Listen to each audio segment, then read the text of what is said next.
She said she loved the sunsets. She said the silence was peaceful. She said I reminded her of her father.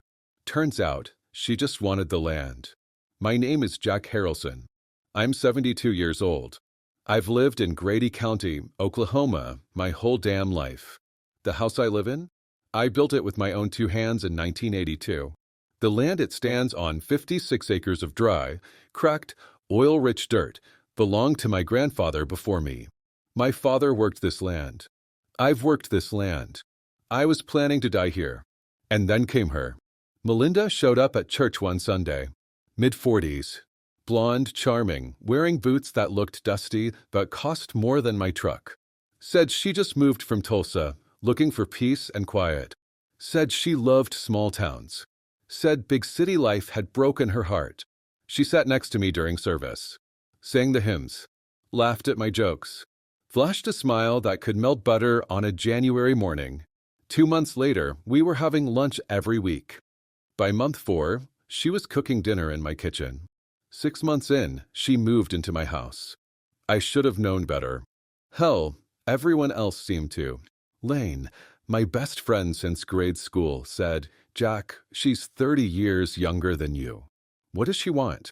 I told him company. He just shook his head. Cora, my daughter, barely spoke a word to her. Said she didn't trust her. Said something felt off. But I figured Cora just couldn't handle someone else sitting in her late mama's chair. Grief makes people bitter. I knew that too well. And I was lonely. I won't lie about that. After Mary died, the days got long. The nights got cold. Waking up to an empty house made me feel like I was already halfway to the grave. So when Melinda slid her hand into mine on the porch one evening and said, "I don't ever want to leave this place," I believed her. When she said she wanted to marry me, I said yes. We had a small ceremony out back, right under the pecan tree. Just a few neighbors, a preacher, and a folding table with sheet cake and sweet tea. She wore a simple dress and cowboy boots. Said she didn't want anything fancy. Said she just wanted me. I was happy for about 6 weeks. Then came the talk of paperwork. "It's just in case something happens to you," she said, running her hand down my arm. "You're not getting any younger, Jack." She was right about that. I had a will, of course. Everything was going to Cora. Always had been. But Melinda said that made things complicated. What if something happens while Cora's out of state? Or unreachable, she asked. What if we need to make quick decisions? What if medical stuff comes up? She had a dozen what-ifs, each sounding more urgent than the last. I didn't change the will. But I did something else, something I thought was harmless at the time. I added her to the deed.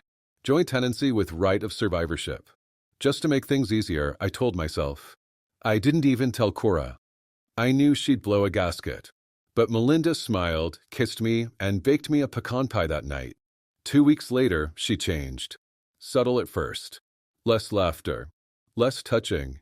More phone calls she took outside. Trips to town that lasted too long. A lot of time spent checking on a friend's boutique project. She started talking about the land. "You ever think about selling off a few acres?" she asked one evening over dinner. I said no. "You're sitting on a gold mine, Jack. Oil leases are paying top dollar around here." I said I wasn't interested. She dropped it. Or so I thought. Then I noticed strange trucks parked across the road. Men walking with clipboards eyeing the tree line. A company sign.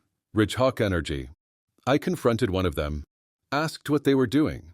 "Preliminary scouting," the man said. "We're interested in leasing if the owners are willing." Owners. Plural. That night, I asked Melinda straight out. "You talking to Ridgehawk?" She didn't deny it. "They approached me," she said coolly.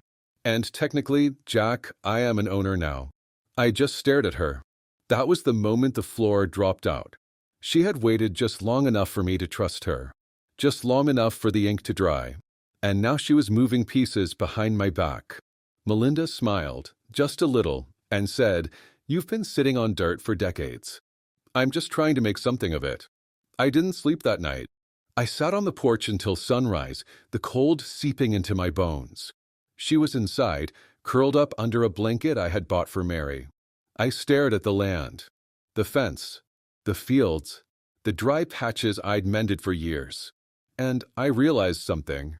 She thought she won. She thought the papers gave her power. But she didn't know the one thing I had that she didn't. Patience. And a hell of a long memory. Melinda thought I was sulking. For the next few days, I barely said a word.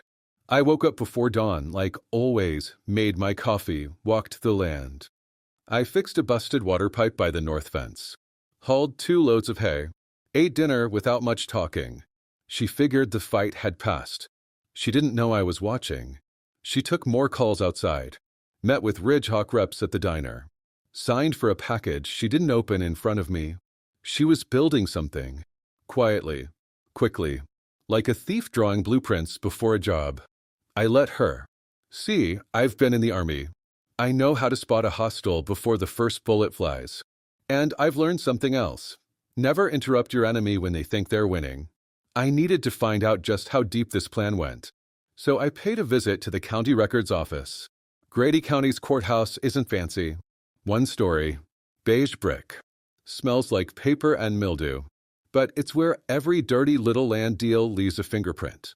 I asked the clerk for recent filings related to my property. Told her my name. She clicked her mouse 3 times and printed out 2 pages. My jaw tightened. Melinda had already filed a motion to subdivide the land. She was planning to sell off the back 20 acres, parcel by parcel. She'd also scheduled a meeting with the zoning board. Quiet, private, claimed I was too ill to attend. I looked at the dates. 3 days from now. She was moving fast. Too fast. I thanked the clerk and walked out into the sunlight. The wind kicked up dust across the courthouse steps. I stood there for a moment, squinting into the sky. Then I made my first call. It was to Cora. Dad, she answered. Everything all right? No, I said. Not even close. I told her everything. Not just about Melinda's manipulation, but the land, the papers, the Ridgehawk vultures circling. To her credit, Cora didn't say, I told you so. She listened. Then she said, okay, let's fix it.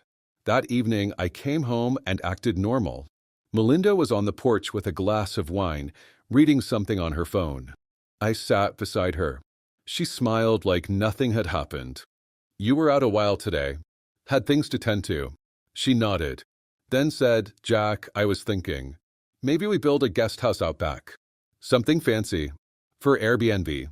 People love the country these days. Uh-huh. She kept talking. Plans. Dreams.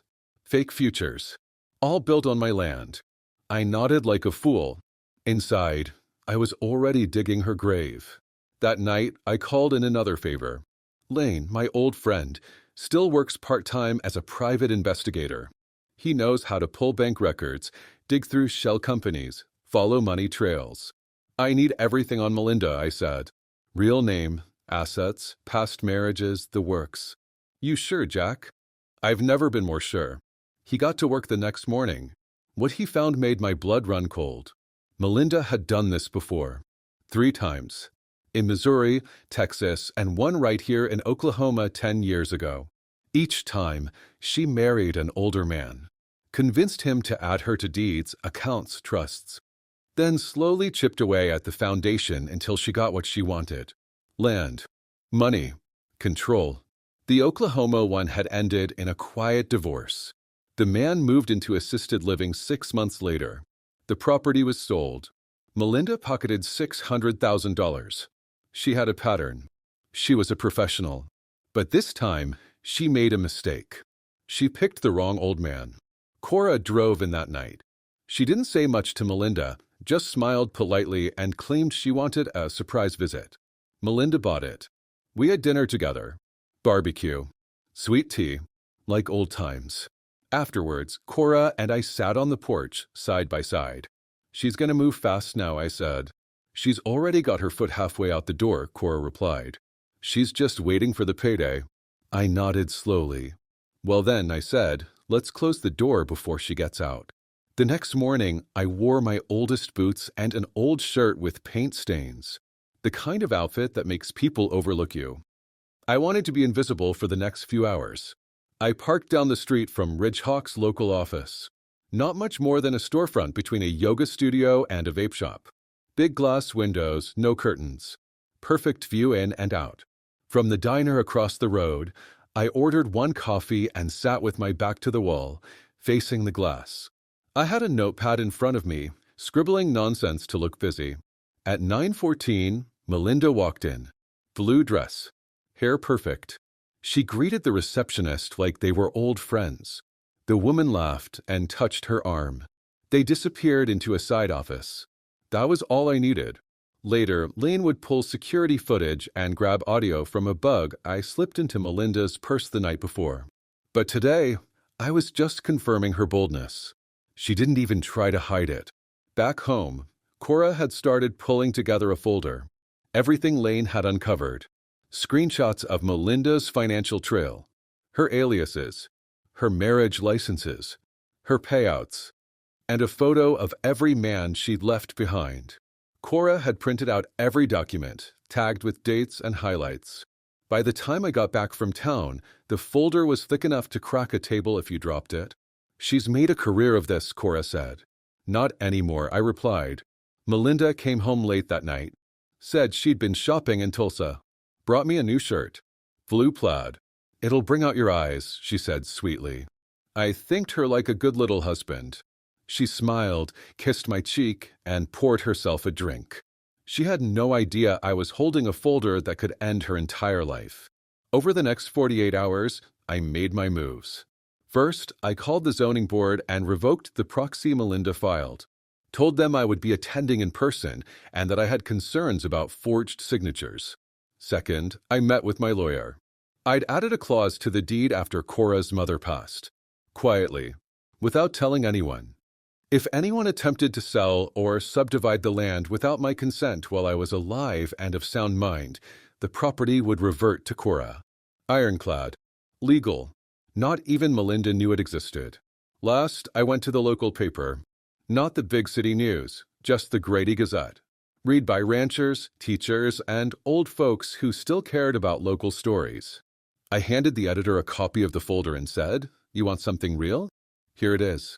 He opened the first page, read a paragraph, and looked up.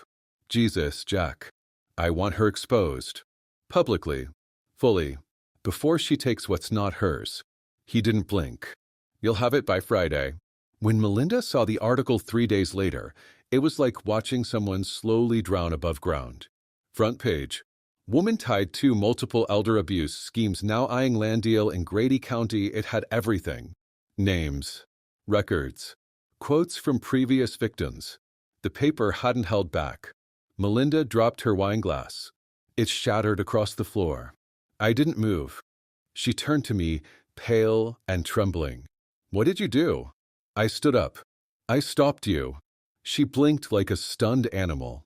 You don't understand. No, I cut in. You don't. This land isn't for sale. And neither am I. She took a step forward, but I raised a hand. Don't. My voice was calm. Deadly calm. You need to pack your things. By morning. And if I don't, she hissed. I smiled. Then the sheriff will help you. She tried to say something else. But the words didn't come. She just stood there, shaking, surrounded by broken glass. And I left her there, because I wasn't her victim anymore. Melinda didn't leave the next morning. She made coffee like nothing happened. She stood at the stove in her silk robe, humming, like we hadn't torn the mask off her little empire the night before. I walked past her, took my coffee black, and went out to the porch. 10 minutes later, she followed, barefoot, calm. We should talk, she said. I didn't look at her. About what?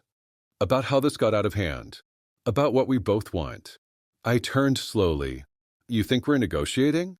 She smiled that old fake smile. The one that used to fool me. The one I now saw for exactly what it was. Jack, I've made mistakes, yes. But we don't have to burn it all down. We can make this go away. I sipped my coffee. She leaned in slightly. I'll walk away quietly. No claims. No lawsuits. I'll even sign an NDA. You can keep your land. Your name stays clean. That's when I realized something. She wasn't scared. Not really. She had another card up her sleeve. You've already contacted Ridgehawk again, I said. Her eyes flickered. I don't know what you're talking about. I stood and walked inside. She followed. I pulled the burner phone Lane had given me out of the drawer, turned it on, opened the messages, screenshots, voice memos, transcripts. Melinda had contacted Ridgehawk 3 days earlier, right after the article dropped. She'd offered to testify that I was unstable, that I had dementia, that I forged documents to cover my tracks. It was all bluff, but a smart bluff. If Ridgehawk believed her, they could sue to tie up the land in probate until I was dead or broke. She saw the phone in my hand. "You're making a mistake." "No," I said. "You did." I called Lane. "Time to file the papers," I said. "Already at the courthouse," he replied. "You'll get the protective order by 2 p.m. Melinda's smile disappeared. "You'll regret this," she said. "Maybe," I said, turning to face her fully. "But at least I'll regret it on my own land." She packed in silence. By nightfall, she was gone. But it wasn't over. Not by a long shot. 2 days later, Ridgehawk sent a formal complaint to the zoning board. Claimed I falsified land documents, accused me of harassment, and suggested the Grady Gazette printed libel. Cora and I were ready. We held a town meeting at the VFW hall. Lane came. The editor of the Gazette came. 3 of Melinda's former victims came. We showed the folder, the voice memos, her aliases, the checks, everything. And then I spoke. I didn't shout. I didn't point fingers. I just told the truth. How she came into my life. How she earned my trust. How she tried to steal the last thing I had worth protecting. My land. My daughter's future. When I finished, the room was silent. Then someone clapped. And another. The whole damn room stood and applauded. Not for me. For the fact that, for once, someone didn't get away with it. The Ridgehawk rep was in the back. He left before the applause stopped. The next morning, I found a legal envelope duct-taped to my front gate. Cease and desist. From Ridgehawk. Threatening to sue for defamation, tortious interference, slander. Big words, sharp tone, all meant to scare me into silence. I poured a cup of coffee, sat on the porch, and read it twice. Then I fed it to the burn barrel behind the shed. Let them sue. Let them try to drag me into court. I'd been through worse than a legal fight. This wasn't my first war. Cora showed up an hour later with 2 file boxes. "Everything we didn't use at the town meeting," she said. "Time to go wider." We called a contact at the state attorney general's office. Lane vouched for me. Said this wasn't just a zoning dispute, it was a pattern of predatory behavior. We handed over everything. Melinda had gone quiet, but her reach hadn't. That night, someone cut the wire fence around my north field. Let the cattle loose. Next morning, half the herd was wandering the gravel road. It took me 3 hours to get them all back in. One of them limped, sliced its leg on a broken fence post. Message received. I patched the fence, installed motion sensors, and left the porch light on. 2 days later, I caught a man in a black truck parked at the edge of the property. Watching. He didn't get out. Just sat there, engine running. I stepped outside with a shotgun slung loose over my shoulder. Didn't aim. Didn't threaten. Just stood where he could see me. After 30 seconds, he drove off. That night, Lane came by. "I've got 2 patrols watching your land overnight." And I talked to a buddy at the bureau. "If Ridgehawk keeps pushing, we'll have federal eyes on this soon." I nodded. "I'm not backing down." "I didn't think you were." Cora called later with news. A podcast had picked up the story, a real one, with national reach. Small Town Sting, the Widowmaker Scheme. She sent me the link. By the end of the week, the episode had over 400,000 plays. Melinda's name trended on local Facebook groups, then on Twitter, then in real news. The photos, the voice clips, the contracts, her aliases, all of it. Public. There was no hiding now. And Ridgehawk? They started getting nervous. Their rep sent a quiet message through a lawyer. "We'd like to settle this quietly." I didn't respond. They'd learn what Melinda had learned. You don't corner an old man who has nothing left to lose. The courthouse smelled like dust and bleach. I hadn't stood in one since 1989, when I testified in a case about stolen tractors. This time, it was bigger. The Attorney General's office filed a civil injunction against Ridgehawk and Melinda. Grounds: fraud, coercion, and attempted asset seizure under false pretenses. Melinda didn't show up. Her lawyer did. Sweaty, middle-aged, and clearly out of his depth. He argued it was all a misunderstanding, that Melinda believed the land was hers based on oral agreements. The judge, a tall woman with sharp eyes and zero patience, leaned forward. Does she have documentation? No, Your Honor. Then she is nothing. And if I hear another word about oral agreements without proof, I'll hold you in contempt. Ridgehawk's lawyers fared no better. Their zoning complaint was dismissed in under 4 minutes. The judge cited lack of evidence and abuse of process. That was just the warm-up. Cora and I walked out of the courthouse into sunlight that felt different, like the first deep breath after holding it too long. People started honking as they drove by. Thumbs up from strangers. Nods from folks who had never spoken to me before. I didn't wave, but I nodded back. We got home to find a stack of letters on my porch. Some were just thank yous. Others were from women older, younger, didn't matter, who'd read about Melinda's games. They'd lived through similar hell. One said, "You gave us back our voices." I put that one in a frame. Melinda finally called 3 days later. I let it ring twice before I picked up. "You ruined me." Her voice wasn't sharp this time. It was flat. Hollow. "No," I said. "You ruined yourself." She tried again. "We could have had everything, Jack." I laughed. A dry sound. "I do have everything. You just never knew what mattered." Silence. Then she hung up. That same day, I signed over 1/3 of the land to Cora. Official. Recorded. Untouchable. "You didn't have to do that," she said, holding the deed. I did. Because no matter what happens, it's yours now. Not even God could take it from you. She hugged me. Real tight. Like a daughter who finally knew she had a home no one could touch. That night, I sat on the porch with the shotgun resting beside me. No threats came. Just stars. And peace. The newspaper ran the story on a Wednesday. Front page. Above the fold. Full-color photo of the courthouse with the headline, "Ridgehawk scheme collapses after local man fights back." It wasn't just about me. The article mentioned Melinda's fraud, the failed land grab, the investigation into Ridgehawk's aggressive acquisition tactics statewide. I sat in the diner the next morning with a coffee and a copy of the paper in my hands. People nodded as they walked past. A few clapped me on the shoulder. But I wasn't celebrating, because something still didn't sit right. Melinda had disappeared too easily. No media statements. No interviews. No rage-filled rebuttal like I expected. Cora noticed too. "She's not done," she said. "People like that don't go quietly." I nodded. I've been thinking the same. That night, Lane showed up with a sealed envelope. He dropped it on the table. "Thought you'd want to see this." Inside was a copy of a property transfer document. 2 months before she met me, Melinda had transferred 2 separate parcels she owned in Arizona to Ridgehawk. One was still registered to a holding company. The other had been flipped and sold, quietly, for nearly $2.3 million. "She's not broke," I muttered. Lane shook his head. "Not even close. She just wanted your land, Jack. The one with future drilling rights." So that was the angle. Not love. Not nostalgia.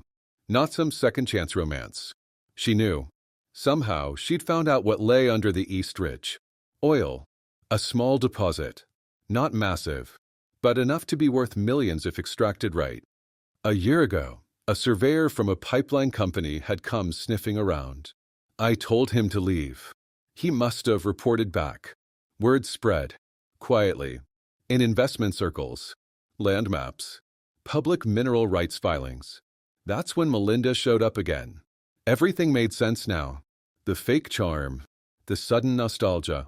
The quick push to marry. And when that failed, the pressure to restructure the property. I felt a cold steel settle in my gut.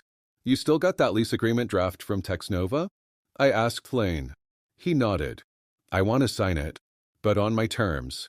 We spent the next 3 days working out every clause. No early access. No drilling near the north pastures. Environmental guarantees. High royalty rates. I signed the papers on a Saturday morning. 2 weeks later, I had my first check. More than enough to pay off the mortgage, upgrade the barns, and put something away for Cora. Melinda had tried to steal the land for herself, tried to cut me out of my own legacy. Instead, I signed a deal that gave me everything she wanted while keeping my soul intact. But I wasn't done, because there was one last thing I owed her. Truth. I wrote her a letter. Simple. No threats. No anger. Just truth. I know why you came back. And I know what you wanted. You failed. Not because I'm smarter, but because you underestimated how strong a man becomes when he's been broken before. I wish you peace, but not freedom. I enclosed a copy of the public court filing from the Ridgeock case and mailed it to her last known address. Sometimes justice isn't loud. It doesn't come with sirens or headlines. Sometimes it arrives in a quiet envelope with your name on it. 6 months later, spring came to the valley. Early rains had turned the fields green. The peach trees were blooming pink again, just like the year Cora was born. I stood on the porch with a mug of coffee and watched the sunrise break over the East Ridge. The same ridge Melinda had tried to take from me. The same ridge now under my name, free, clear, and finally earning for the family that deserved it. Cora stepped outside, barefoot, her flannel shirt draped over a white tank. She had that same morning squint her mother used to have. "You good?" she asked. I nodded. "Yeah, I think I am." The oil checks came regularly now. Modest, but steady. Just enough to rebuild the barn, modernize the house, and put money aside for when I'm gone. I also set up a fund in Cora's name. She didn't know it yet. Tex Nova sent a Christmas basket. I tossed the caviar and kept the smoked jerky. Melinda? She never replied to my letter. Last I heard, she'd moved to Scottsdale, changed her last name, and tried to start over. But Ridgeock was under federal investigation now. SEC, DOJ, the works. Lane said one of their board members flipped. Gave up everything. The same man who signed my forged zoning complaint. Funny how silence turns into testimony when people face prison. I didn't smile at the news. But I didn't cry either. One Sunday, I walked down to the old barn and opened the doors. Inside, it smelled of oil, hay, and cedar. I'd cleared a space in the corner, put in a desk, a small lamp, and a file cabinet. On top of it, a copy of the Ridgeock case. Stamped. Filed. Closed. Next to it, my framed veteran's medal. And beside that, a photo of Cora and me, standing by the rebuilt fence, our boots covered in dust, but our faces clean. That barn wasn't just a barn anymore. It was a record. Of pain. Of persistence.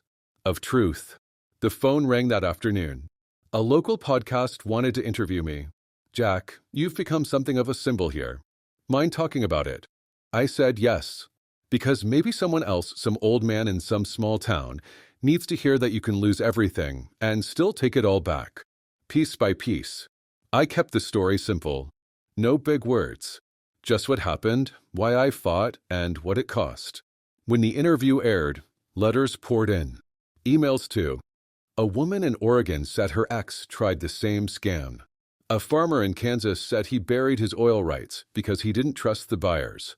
One man just wrote, "Thank you. You reminded me I'm not alone." That one? I pinned it to the barn wall. In the end, revenge didn't come with fire. It came with clarity, with sunlight, with the sound of Cora's boots on gravel and the creak of porch boards that held strong no matter what storm came. I didn't win everything, but I won enough. Enough to sleep. Enough to breathe. Enough to sit on that porch with coffee and know finally that the land was safe, that I was safe, that we were free.